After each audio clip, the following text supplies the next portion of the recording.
ছোটোবেলায় যখন এই দৈলসী কাকুদের বাঁশির আওয়াজটা কানে যেত, সঙ্গে সঙ্গে মায়ের থেকে 2 টাকা নিয়ে রাস্তার ধারে বেরিয়ে পড়তাম কিনা দৈলসী খাবো।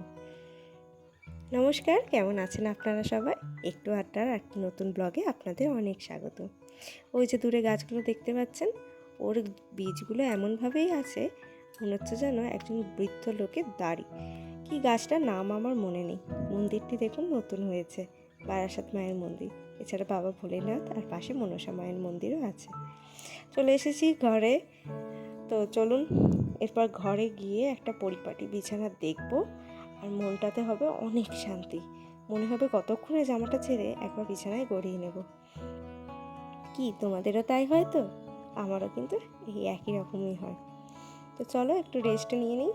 রেস্ট নিতে নিতে জানলা দিয়ে দেখছি কীভাবে সূর্য অস্ত যাচ্ছে। সূর্যের রক্তিম আভাটা জানলা দিয়ে যে কী ভালো লাগছিল। তারপরে চলে এলাম, যাচ্ছি একটু জমির দিকে। ইচ্ছা আছে জমি থেকে কিছু সবজি নিয়ে আসবো রাতে রান্নার জন্য। দেখো এদিকে আকাশে চাঁদ আর এদিকে আকাশে সূর্য। চাঁদ মামা উঠছে আর সূর্য মামা ডুবছে। তো চলে এসেছি আমরা জমিতে, এরপর খোঁজাখুঁজি চলছে। দেখে বুঝতেই পারছো আমরা গাজর তুলতে এসেছি আর নেব কিছু বিট। তো চলো আজকের মতো এখানেই শেষ করছি। টাটা, দেখা হবে নতুন একটি ব্লগে।